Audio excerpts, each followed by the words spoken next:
ሰላም የተከበራችሁ የኢትዮ ታይምስ ቤተሰቦቻችን እንደምን ቆይታችኋል? ለሰዓቱ የተመረጡ አዳዲስ መረጃዎችን ይዘንላችሁ ቀርበናል። በቅድሚያም አርዕስተ ዜና። ማህበረሰቡ የሰው ኃይል የመድኃኒትና የሕክምና ቁሳቁስ እጥረትን በተመለከተ ጥያቄ እያነሳ በመሆኑ የሰው መቅጠር አስፈላጊነትን የጠቀሰው የኦሮሚያ ክልል ጤና ቢሮ በኦሮሚያ ክልል በበጀት ዓመቱ ለመቅጠር ከታቀደው 6500 የጤና ባለሙያ ውስጥ በ9 ወራት ውስጥ የተቀጠሩት 2200 ብቻ መሆናቸውን ገልጿል። ተጨማሪ አለን። ባለፈው ሳምንት ብርሃነ ገብረ ገርግስ ሰብዝ ሰአነ ሰብ የተባለ የህወሓት ደጋፊ የሆነ የማህበረሰብ አንቂና ኤርትራዊው የማህበረሰብ አንቂ አወል ሰይድ ተገናኝተው ውይይት ማካሄዳቸውን የሚያሳይ ቪዲዮ ተሰራጭቶ የነበረ ሲሆን ብርሃነ ገብረ ገርግስን በቁጥጥር ስር እንዲውል አድርጎት የነበረ ሲሆን በተለያዩ የማህበራዊ ትስስር ገጾች ላይ መነጋገሪያ ሆኗል። የትግራይ ጊዜያዊ አስተዳደርና የትግራይ ፖሊስ ኮሚሽን መግለጫ እንዲያወጡ ማስገድዷቸዋል። ሙሉ ዘገባውን የምናስደምጣችሁ ይሆናል። በማይናማር በችግር ላይ የቆዩና ወደ ኢትዮጵያ ይመጣሉ ተብለው ሲጠበቁ የነበሩ 85 ልጆችን ዛሬ ጠዋት ቦሌ ኤርፖርት ሄዶ እንደተቀበለ የወላጆች ኮሚቴ ገለጸ። ከመጡት ውስጥ የአዲስ አበባ ልጆች ጥቂት መሆናቸውና 5-6 እንደማይሆኑ የተገለጸ ሲሆን አብዛኞቹ የክፍለ ሀገር ልጆች ናቸው ተብሏል። ሌላኛው መረጃችን ነው። የአማራ ፋኖ በባሶ ሊበን ወረዳ ኮርክና የላም ገጂ ከተማ ከመንግስት ሰራዊት ጋር ባደረገው ውጊያ በርካታ ሚሊሻ አድማ ብተናና ፖሊስ መሞቱን ገለጸ። እንዲሁም 21 ክላሽ፣ በርካታ ቦምቦች፣ ካዝናዎችና ትጥቆችን መማረኩን የገለጸ ሲሆን ከ7585 በላይ የብሬን ጥይትና ከ5432 በላይ የክላሽ ጥይትን ማርኪያለሁም ብሏል። ዝርዝሩን አዘጋጅተናል። የኢፌድሪ መከላከያ ሰራዊት አሸባሪ ሲል በሚጠራው የሸኔ ቡድንና ጽንፈኛ ሲል በጠራው ቡድን ላይ የሚወስደው እርምጃ ቀጥሏል ሲል ገለጸ። የሰላም አማራጭን ወደ ጎን በመተው ለዘረፋና ህዝብን ለማሸበር ሲንቀሳቀሱ በነበሩ የሽብር ቡድኑ አባላት ላይ በወሰደው እርምጃ በርካቶች ተደምስሰዋል ያለ ሲሆን ጽንፈኛ ሲል በጠራው ቡድን ላይ በወሰደው እርምጃ የጭስ አባይ ብርጌድ አዛዥ ብሎ ራሱን የሚጠራውን መሪ ጨምሮ አባላቱን መደምሰሱን እንዲሁም መሳሪያ ተተኳሽና ሌሎች ንብረቶችን በቁጥጥር ስር መዋሉን ገልጿል። ተጨማሪ አዘጋጅተናል። በኦሮሚያ ክልል ምስራቅ ቦረና ዞን ጉሚ ኤልደሎ ወረዳ 13 የመንግስት ሰራተኞችን ጨምሮ 18 ሰዎች በታጣቂዎች መታገታቸውን የወረዳው ባለስልጣን ተናገሩ። በድርጊቱ የተከሰሰው በመንግስት በሽብርተኛ ቡድንነት የተፈረጀው የኦሮሞ ነጻነት ሰራዊት ታጣቂ ቡድን እገታውን አስመልክቶ ያለው ነገር ባይኖርም ይህ ታጣቂ ቡድን በአካባቢው በስፋት እንደሚንቀሳቀስና በሚንቀሳቀስባቸው አካባቢዎች በተለያዩ ጊዜያት በተፈጸሙ እገታዎች ይከሰሳል። ዝርዝሩን የምናስደምጣችሁ ይሆናል። ውድ የኢትዮ ታይምስ ቤተሰቦቻችን እነዚህንና ሌሎችም ያልተሰሙ አዳዲስ መረጃዎችን ለማድመጥ እስከ መጨረሻው ድረስ ላይክ፣ ሼር እና ሰብስክራይብ በማድረግ አብራችሁን እንድትቆዩ በአክብሮት እንጋብዛለን።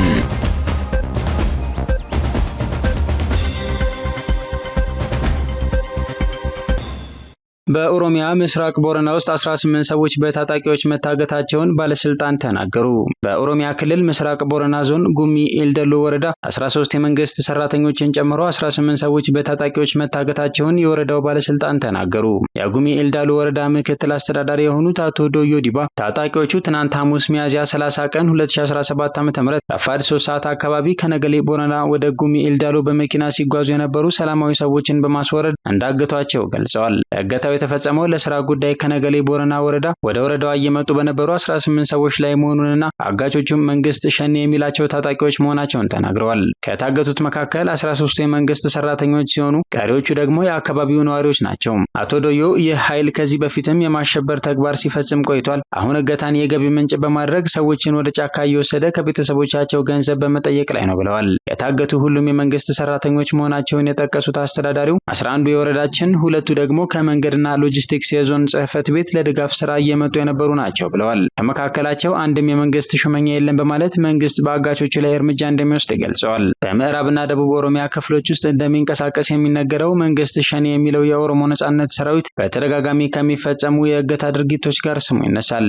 ምክትል አስተዳዳሪው አቶ ዶዮ ዲባ እንደተናገሩትም አሁን የተፈጸመው እገታ የመጀመሪያ እንዳልሆነና በአካባቢው ታጣቂዎች በተደጋጋሚ የእገታ ወንጀሎች እንደሚፈጸሙ ተናግረዋል። ይህ ድርጊት የተለመደ ነው። ታጣቂዎቹ ከዚህ በፊትም የመንግስት ሰራተኛ ነዋሪዎችን አፍነው በመውሰድ የማስለቀቂያ ገንዘብ ከቤተሰቦቻቸው ይጠይቃሉ። እነዚህ የታገቱት ሰዎች ምንም አይነት የፖለቲካ ተሳትፎ የላቸውም፣ ለህዝብ አገልግሎትና ለግል ጉዳያቸው ሲጓዙ የነበሩ ናቸው ብለዋል። በድርጊቱ የተከሰሰው በመንግስት በሽብርተኛ ቡድንነት የተፈረጀው የኦሮሞ ነጻነት ሰራዊት ታጣቂ ቡድን እገታውን አስመልክቶ ያለው ነገር የለም። ሆኖም ይህ ታጣቂ ቡድን በአካባቢው በስፋት እንደሚንቀሳቀስና በሚንቀሳቀስባቸው አካባቢዎች በተለያዩ ጊዜያት በተፈጸሙ እገታዎች ይከሰሳል። ዋና ከተማዋ አዲስ አበባ በቅርብ ርቀት ላይ በሚገኙ የኦሮሚያ ክልል ታጣቂ ቡድን ይንቀሳቀስባቸዋል በተባሉት አካባቢዎች ጭምር ተደጋጋሚ እገታዎች የሚያጋጥሙ ሲሆን በዚህ መካከልም ጥቂት የማይባሉ ሰዎች ሕይወት መጥፋቱ ሲዘገብ ቆይቷል። የኦሮሞ ነጻነት ሰራዊት ታጣቂዎች በሚንቀሳቀሱባቸው ቦታዎች የሚፈጸሙ እገታዎችን በተመለከተ ከዚህ ቀደም በሰጠው ምላሽ እጁ እንደሌለበት ሲያስተባብል ቆይቷል።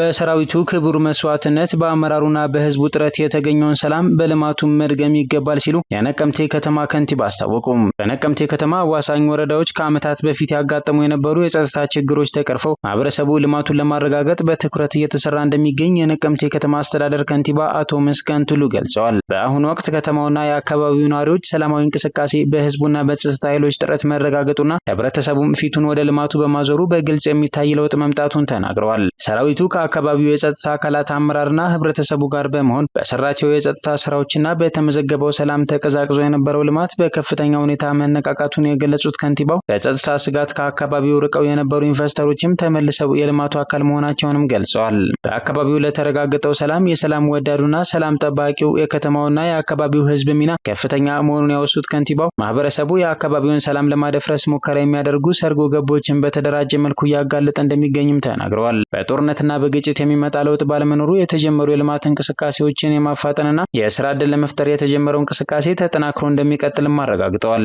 የተገኘውን ሰላም ለማጽናት ሁሉም የህብረተሰብ ክፍል የበኩሉን ሊወጣ እንደሚገባውና ከሰላምና ከልማት ውጪ የግጭት አጀንዳ የሚያራምዱ ኃይሎችን መታገል እንደሚገባም ጠቁመዋል። 47ኛ ዓመት የምስረታ በዓሉን በድምቀት እያከበረ የሚገኘው የምዕራብ እዝ በአካባቢው ላመጣው ሰላም ምስጋናቸውን አቅርበው የእንኳን አደረሳችሁ መልእክታቸውንም አስተላልፈዋል።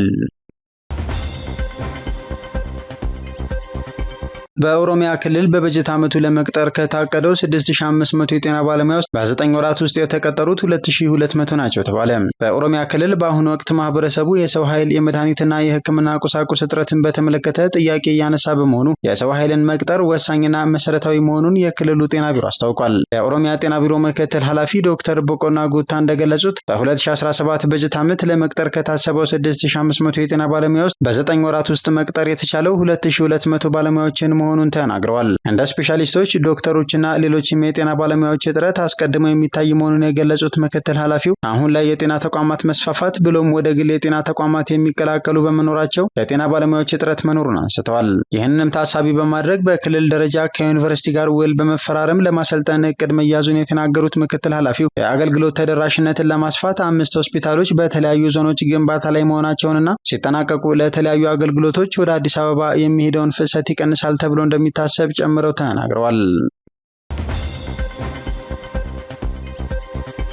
በቤኒሻንጉል ጉሙዝ ክልል ከተመረተው ዓሳ ከ90 በመቶ በላይ የሚሆነው ከታላቁ ህዳሴ ግድብ የተገኘ መሆኑ ተነገረ። በቤኒሻንጉል ጉሙዝ ክልል በ2017 በጀት ዓመት ባለፉት 10 ወራት ከ5000 ቶን በላይ የዓሳ ምርት መመረቱን የክልሉ ግብርና ቢሮ አስታውቋል። በቢሮው የእንስሳትና ዓሳ ሀብት ልማት ዳይሬክቶሬት ዳይሬክተር ኃይሉ ይርጋ እንደገለጹት ታላቁ የህዳሴ ግድብ ከኤሌክትሪክ ኃይል ማመንጨት ባሻገር ከፍተኛ የዓሳ ሀብት ክምችት የሚገኝበት ሐይቅ ሆኗል ብለዋል። ይህንን እድል በመጠቀምም የክልሉ ወጣቶች በዓሳ ማስገር ስራ እየተደራጁ መሆኑን በመግለጽ እስካሁን 74 የዓሳ ማስገር ማህበራት ህጋዊ ሰውነት አግኝተው መደራጀታቸውን ተናግረዋል። ከነዚህ ውስጥ 30 ማህበራት አሁን ላይ ወደ ስራ መግባታቸውንም ጨምረው ገልጸዋል። አክለውም ወደ ስራ በገቡት ማህበራት ውስጥ 107 ሴትና 400 ወንድ በድምሩ 507 ወጣቶች እንደሚገኙ አስታውቀዋል። በተለይም ክልሉ ባለፉት 10 ወራት አጠቃላይ ከተመረተው ዓሳ ውስጥ ከ90 በመቶ በላይ የሚሆነው ከታላቁ ህዳሴ ግድብ የተገኘ መሆኑን ዳይሬክተሩ ተናግረዋል። ምንም እንኳን ምርቱን ወደ አሶሳ ከተማና ወደ ማዕከላዊ ገበያ በማቅረብ ተጠቃሚ መሆን ቢቻልም ወጣቶች በሙሉ አቅማቸው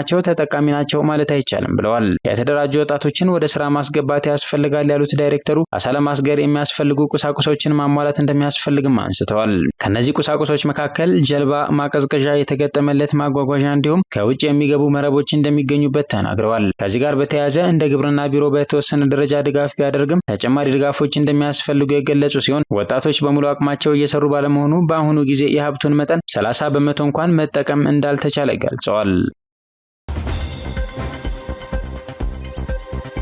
ከአማራ ፋኖ የሐዲስ ዓለማየሁ 7ኛ ክፍለ ጦር ህዝብ ግንኙነት ኃላፊ የተገኘው መረጃ እንደሚያመለክተው የአማራ ፋኖ በጎጃም በመቶ አለቃ አበበ ሰው መሆን የአፋጎ ዘመቻ መምሪያ ኃላፊ የሚመራው ጥምር ኃይልና በመቶ አለቃ ገረመው አጋዥ አብጀ ብለው የሚመራው የሐዲስ ዓለማየሁ 7ኛ ክፍለ ጦር አብራጂት ብርጌድ ተድላ ጓሉ ብርጌድ የተቀናጀ ውጊያ በባሶ ሊበን ወረዳ ኮርክና የላም ገጂ ከተማ መሽጎ ነበር ከተባለው የመንግስት ሰራዊት ጋር ውጊያ እንደነበር የተገለጸ ሲሆን በርካታ ሚሊሻ አድማ ብተናና ፖሊስ መሞቱ ተገልጿል። መቶ አለቃ አበበ ሰው መሆን ከመቶ አለቃ ገረመው አጋዥ ጋር በመሆን አብራጂት ብርጌድ ከጥምር ጦሩ ጋር በመሆን እንዲሁም ተድላ ጓሉ ብርጌድ በተሰጠው ቀጠና የተሰጣቸውን ግዳጅ እንደተወጡ የተገለጸ ሲሆን በዚህም 21 ክላሽ፣ በርካታ ቦምቦች፣ ካዘናዎችና ትጥቆች መማረካቸው ተገልጿል። የላም ገጂ ከተማ የነበረው የመንግስት ኃይል ሙሉ በሙሉ እንደተደመሰሰ የተገለጸ ሲሆን ፋኖ ከተማዋን ለሰዓታት ተቆጣጥሯት ውሏል ተብሏል። ደን ከተማ የነበረው የመንግስት ኃይል ሲሸሽ ኮርክ ከተማ ላይ የነበረው ኃይል ደግሞ ከፍተኛ አመራሮችን ጨምሮ ብዙ ቁጥር ያለው ኃይል እንደሞተና ብዙሃኑ ቁስለኛ እንደሆነ ተገልጿል። በተጨማሪም ፋኖ ከ7585 በላይ የብሬን ጥይትና ከ5432 በላይ የክላሽ ጥይት መማረክ ችሏል ሲል የሐዲስ ዓለማየሁ 7ኛ ክፍለ ጦር ህዝብ ግንኙነት ኃላፊ ፋኖ መምህር እንደሰው ታምሩ ገልጿል። መረጃው የአሻራ ሚዲያ ነው። ብፁዕ ወቅዱስ አቡነ ማትያስ ለርዕሰ ሊቃነ ጳጳሳት ሊዮ 14ኛ የእንኳን ደስ ያለው መልእክት አስተላለፉ። ብፁዕ ወቅዱስ አቡነ ማትያስ ቀዳማዊ ፓትርያርክ ርዕሰ ሊቃነ ጳጳሳት ዘኢትዮጵያ ሊቀ ጳጳስ ዘአክሱም ወዕጨጌ ዘመንበረ ተክለ ሃይማኖት ለሊዮ 14ኛ ሊቀ ጳጳስ የእንኳን ደስ ያለው መልእክት አስተላልፈዋል። ቅዱስነታቸው ለሊዮ 14ኛ ባስተላለፉት መልእክት ሊዮ 14ኛ የካቶሊካዊት ቤተክርስቲያን ሊቀ ጳጳስ በመሆን በመመረጣቸው የተሰማቸውን ልባዊ ደስታ በኢትዮጵያ ኦርቶዶክስ ተዋሕዶ ቤተክርስቲያን ስም ገልጸው እንኳን ደስ ያለው ማለት እወዳለሁ ብለዋል። የምድራችን ችግር በልዩ ልዩ ፈተናዎች እየጨመረ የመጣ መሆኑን የጠቆሙት አቡነ ማትያስ በእግዚአብሔር ኃይል የተመረጡ ሰዎችና መሪዎች ችግሮችን በቀላሉ ማሸነፍና ፍሬ ማፍራት ስለሚችሉ ቅዱስነቱ ፈተናዎችን በሙሉ በቀላሉ በማለፍ የቤተ ክርስቲያኑን ተልእኮ በላቀ ስኬት እንደሚወጡ ተስፋ እናደርጋለን ብለዋል። አያይዘውም በአገልግሎቱ ሁሉ እግዚአብሔር አምላክ ከጎኑ እንዲሆን እመኛለሁ ማለታቸውን ከኢትዮጵያ ኦርቶዶክስ ተዋሕዶ ቤተ ክርስቲያን ህዝብ ግንኙነት መምሪያ የተገኘው መረጃ ያመለክታል። በጣም ቀሽም ተማሪ ነበርኩ፣ ኳስ ግን በጣም ጥሩ ተጫዋች ነበርኩ ሲሉ የትምህርት ሚኒስትሩ ፕሮፌሰር ብርሃኑ ነጋ ተናገሩ። የትምህርት ሚኒስትሩ ፕሮፌሰር ብርሃኑ ነጋ ተማሪ ሳለሁ ከኳስ ውጪ ትምህርት ትዝ ብሎኝ አያውቅም ነበር ብለዋል። ከኳስ ሌላ ክፍል ገብቶ መውጣት ምናምን ነበር። በጣም ቀሽም ተማሪ ነበርኩ፣ ኳስ ግን በጣም ጥሩ ተጫዋች ነበርኩ ብለዋል። ዳጉ ጆርናል በበኩሉ ከ2 ዓመታት ገደማ በፊት በአንድ ፕሮግራም ላይ ፕሮፌሰር ብርሃኑ ነጋን አግኝቷቸው እንደነበረ ገልጾ በፕሮግራሙ ላይም የኳስ ብቃታቸውን እንዳየ ገልጿል።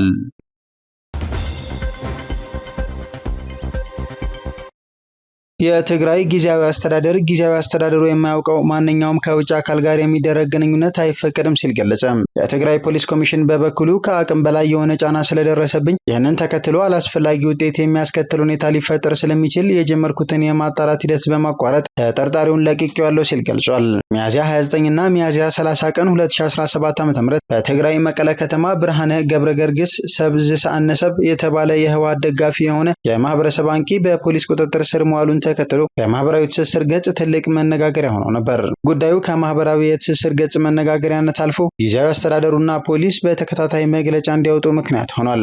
ባለፈው ሳምንት ብርሃነ ገብረ ገርግስ ሰብዝ ሰአነሰብ የተባለ የህወሓት ደጋፊ የሆነ የማህበረሰብ አንቂና የኤርትራዊው የማህበረሰብ አንቂ አወል ሰይድ በትግራይ ክልል የኢትዮጵያ ግዛት በሆነችው የዛላ አንበሳ ከተማ ተገናኝተው የትግራይና የኤርትራ ህዝቦች ግንኙነት የሚመለከት ውይይት ማካሄዳቸውን የሚያሳይ ቪዲዮ ይሰራጫል። የተሰራጨው ቪዲዮ በድጋፍና ተቃውሞ ለአንድ ሳምንት ከዘለቀ በኋላ ፖሊስ ብርሃነ ገብረ ገርግስ ሰብዝ ሰአነሰብን ሚያዝያ 29 ቀን 2017 ዓ.ም ለጥያቄ በሚል በቁጥጥር ስር ያውለዋል። በቁጥጥር ስር መዋሉ በድጋፍና ተቃውሞ ከፍተኛ መነጋገሪያ ሆኖ እያለ ሚያዝያ 30 ቀን 2017 ዓ.ም መንግስት የማያውቀው ከውጭ አካል የሚደረግ ግንኙነት የተከለከለ ነው የሚል የፖሊስን እርምጃ የሚደግፍ መግለጫ ጊዜያዊ አስተዳደሩ ያወጣል። ጊዜያዊ አስተዳደሩ በመግለጫው መንግስት የሌለ የሚያስመስልና ህግ አልበኝነትን የሚጋብዝ እንቅስቃሴ አደገኛ ተግባር ነው ብሏል። እንዲህ አይነት ተግባር በማንኛውም ሁኔታ ተቀባይነት የሌለው መሆኑ ሊታወቅ ይገባል ያለ ሲሆን ማንኛውም ዜጋ ህግና ስርዓትን አክብሮ እንዲንቀሳቀስ አሳስቧል። የጊዜያዊ አስተዳደሩን ተከትሎ መግለጫ ያወጣው ፖሊስ ከአቅሙ በላይ በሆነ ጫና ምክንያት በቁጥጥር ስር አውሎት የነበረውን ብርሃነ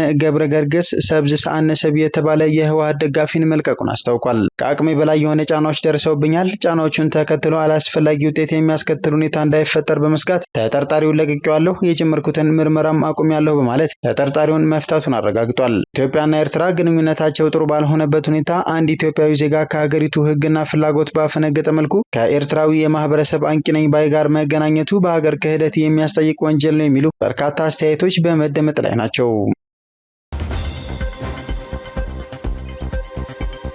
ልጆቻችን ወደ ኢትዮጵያ ገብተዋል፣ ቤተሰብን ሲያዩ በጣም ደስተኞች ነበሩ ሲል የወላጆች ኮሚቴ ገለጸ። በማይናማር በችግር ላይ የቆዩና ወደ ኢትዮጵያ ይመጣሉ ተብለው ሲጠበቁ የነበሩ 85 ልጆችን ዛሬ ጠዋት ቦሌ ኤርፖርት ሄዶ እንደተቀበለ የወላጆች ኮሚቴ ገልጿል። መጡ የተባሉት 85 ኢትዮጵያውያን ቢጂኤፍ እና ዲኬቢኤ ከሚባሉ ካምፖች የነበሩ ሲሆን ኤርፖርት ሲደርሱም ዝግጅት አድርጎ እንደተቀበላቸው ኮሚቴው ተናግሯል። ኮሚቴው በሰጠው ቃል ልጆቻችን ዛሬ ከጠዋቱ 12 ሰዓት ተኩል ጀምሮ ወደ ኢትዮጵያ ገብተዋል፣ ቤተሰብን ሲያዩ በጣም ደስተኞች ነበሩ ብሏል። ከመጡት ውስጥ የአዲስ አበባ ልጆች ጥቂት ናቸው፣ 5-6 አይሆኑም፣ አብዛኞቹ የክፍለ ሀገር ልጆች ናቸው ሲሉም ተናግሯል። ተመላሾቹ በበኩላቸው 85 ልጆች ዛሬ ወደ ኢትዮጵያ መግባታቸውን ገልጸው ለሀገራቸው እንዲበቁ የተባበሯቸውን ሁሉ አመስግነዋል። ወጣቶቹ ወደ የትኛውም ሀገር ከመሄዳቸው በፊት የስራውን አይነት ቀድመው ማወቅ፣ የሚወስዷቸውን ሰዎች ህጋዊነት በህጋዊ ተቋም ማረጋገጥ እንዳለባቸው በአጽንኦት አሳስበዋል። ለቀሩት ልጆች ትኩረት እንዲሰጥ ተመላሾቹ የጠየቁ ሲሆን እስከ ቀጣዩ ሳምንት ድረስ ከ500 በላይ ልጆች ይመጣሉ ተብሎ እንደሚጠበቅ፣ የቀሪዎቹ ፕሮሰስም ከዚያ በኋላ እንደሚጀመር ኮሚቴው ከዚህ ቀደም መግለጹ ይታወሳል። አዘርባይጃን በህንድ ጥቃት የደረሰባትን ፓኪስታንን እንደምትደግፍ አስታወቀች። የአዘርባይጃን የውጭ ጉዳይ ሚኒስቴር ጄሁን ባይራሞቭ ከፓኪስታን ምክትል ጠቅላይ ሚኒስትርና የውጭ ጉዳይ ሚኒስትር ሙሐመድ ኢስሐቅ ዳር ጋር በፓኪስታንና በህንድ መካከል እየጨመረ ስላለው አለመግባባት መወያየታቸውን የአዘርባይጃን የውጭ ጉዳይ ሚኒስቴር አስታውቋል። ዳር ከሜይ 6 እስከ 7 ባሉት ቀናት የህንድ ሚሳኤል በፓኪስታን ላይ ስላደረሰው ጥቃት ለባይራሞቭ ገለጻ አድርገዋል። ጥቃቱ በዋናነት በሲቪል አካባቢዎች ላይ የደረሰ ሲሆን በደርዘን የሚቆጠሩ ሰዎች መሞታቸውን ተናግረዋል። ፓኪስታን የህንድ ወታደራዊ ተቋማትን ኢላማ በማድረግ ምላሽ ሰጥታለች ብለዋል። ዳር ስለ ሁኔታው ለማብራራት ለተለያዩ ሀገራት ባደረጉት ዲፕሎማሲያዊ ግንኙነት ለባይራሞቭ ማብራሪያ መስጠታቸውን መግለጫው ገልጿል። ባይራሞቭ በሲቪሎች ላይ ለደረሰው ጉዳት ሀዘናቸውን በመግለጽ አዘርባይጃን ከፓኪስታን ህዝብ ጋር ያላትን አጋርነት ማረጋገጥ ትፈልጋለች ሲሉ ተደምጠዋል። ጥቃቶቹን በማውገዝ ተጨማሪ ውጥረትን መከላከል አስፈላጊ መሆኑን በመግለጽ ሁሉም ወገኖች በዲፕሎማሲያዊ መንገድ የውሳኔ ሀሳብ እንዲከተሉ አሳስበዋል። ሁለቱ ሚኒስትሮች በሌሎች የጋራ ጉዳዮች ላይም ሀሳብ ተለዋውጠዋል። የኒውክሌር ኃይል የታጠቁት ፓኪስታንና ህንድ በድንበራማ አካባቢዎች በተለይ በካሽሚር ክልል ውስጥ አለመግባባት ተፈጥሯል። በቅርብ ጊዜ የተካሄደው ገዳይ የተኩስ ልውውጥ በወራት ውስጥ ከታዩት እጅግ በጣም አሳሳቢ ሁኔታዎች መካከል አንዱ እንደሆነ ከስፍራው የሚወጡ መረጃዎች አመላክተዋል።